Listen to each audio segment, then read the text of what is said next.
Hello, folks. This is your media detonation update from the Ticker Guy. Oh, boy. ABC News. Snooze.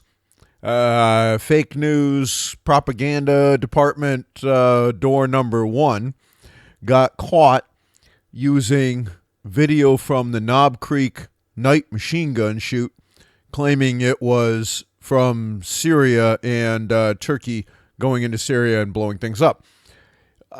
Not only did they use the footage, it was intentionally altered to blur out all the people who were standing around with their cell phones taking pictures of it. Which, by the way, is that Knob Creek shoot is an annual thing. It didn't take very long for people to realize what it was and call BS on it. And then eventually ABC took it down and said, oh, we're really sorry.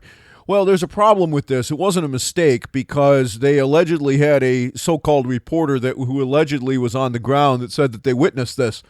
So if people want to try to back away from this and say, this wasn't really all that big of a deal. Sure it was. It was an intentional lie. And the question becomes, why was the intentional lie run? Who promoted it? And what was the purpose in doing it? The obvious purpose is to try to goad the United States into a conflict in the Middle East. Another one. Is that simply because ABC News and everybody else hates Donald Trump? Or is it that we've got a few people like Bolton the Chin running around with his hair on fire that we're actually going to quit screwing around in other countries and doing very illegal things under their systems of law? Okay, that's number one. The second, you really have to laugh at this. Hunter Biden tries to redeem himself and steps in it big time.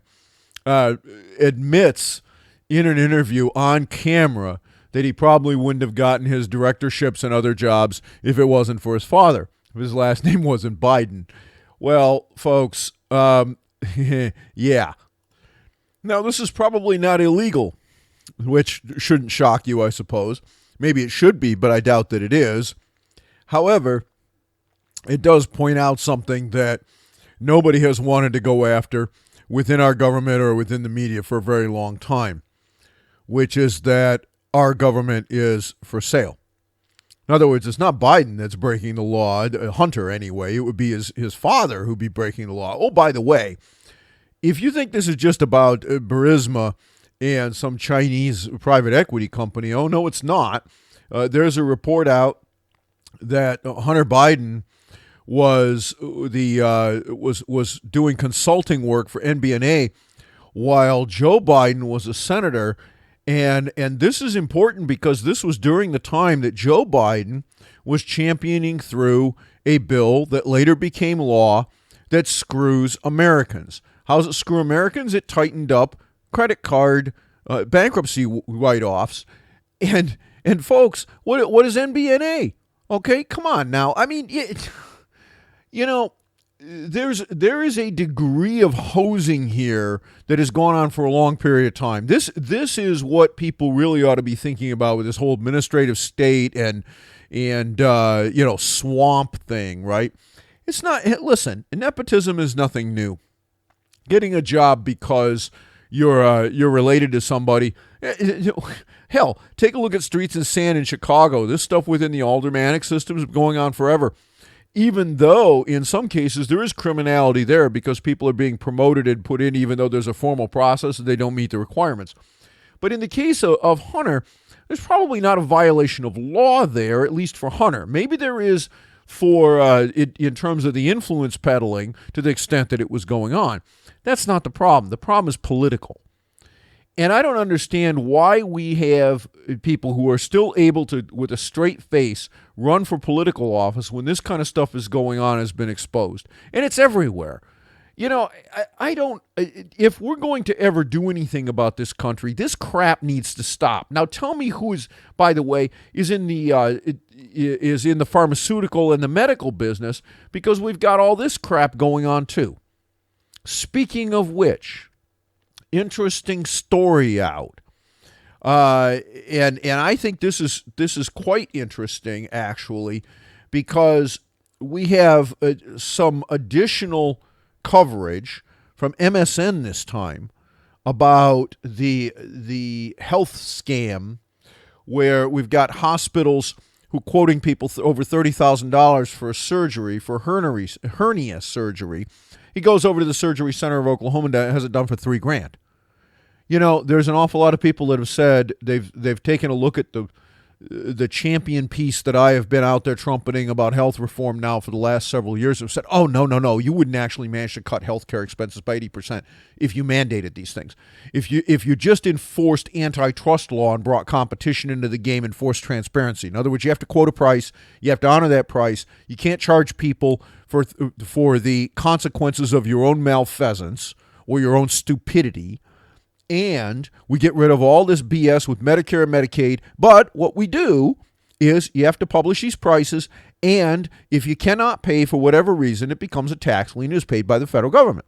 Okay, which essentially puts the federal government in the position that Medicare and Medicaid is now, except the prices go down by 80%, and you have an incentive to shop, and all this private nonsense goes away.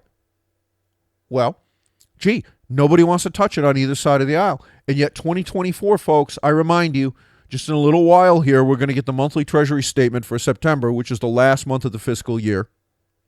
And at the rate that we've seen thus far, we are going to hit that wall right about 2024, exactly as I've been forecasting now for a couple of decades. Why? Because compounding is compounding, and these expenses have been expanding between 7 and 8% for the last 30 years, every single year. Yeah, okay, Barack Obama managed to bend the curve for a year or so with Obamacare, which really wasn't a bend. It was a short-term dislocation, and then it went right back to where it was. And we're right back there again this year. So, tell me when we have some people that are willing to stand up and actually put something behind this, because if not, before the next presidential term ends, folks, we're going off a fiscal cliff. And I know everybody's loving the stock market today because we're bumping right up against S&P 3000 again. We're, as I record this, we're at like 29.99, so we're like within spitting distance. But anyone that thinks that the market is going to stay where it is when we cannot fund a government that is running a 25% fiscal deficit, and let me remind you, folks, with what's going to happen here, okay, at the rate we're at, we're going to try to spend over $2 trillion a year on Medicare and Medicaid within the next 5 to 6 years. $2 trillion.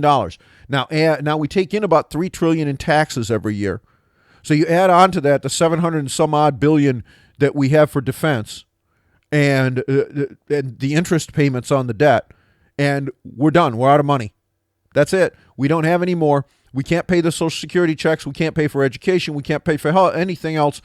All of the other things that go into there. Nope, it's all health and human services and defense. And that's all there is. And then we run out of money. Well, it's not going to work like that because it never does. But anyone that thinks that we're going to continue to issue debt on an exponentially ramping basis into a deteriorating environment like this has rocks in their head. It isn't going to work. That's the bottom line. So we either fix this and we do it in a way where people don't die, or we're going to have a civil dislocation and possibly a civil war. That's the way it is. So why aren't people willing to stand up and do something about this? Why don't we, the people, force the political class and the politicians to put their attention here? Not on this BS about socialism, but on taking care of the problems we have, which are all related to monopolies, things that have been illegal for more than 100 years. They're felonies, folks. And we want to get all exercised about the fact that a black woman was shot in her house in Dallas. Okay, yep, the cop has been arrested. He's been charged with murder. Well, how about all the people that get financially and soon literally murdered as a result of these financial rapists? It is time to hold them to account. We do it now, or this country goes off the cliff. I'm your ticker guy, and that's my view.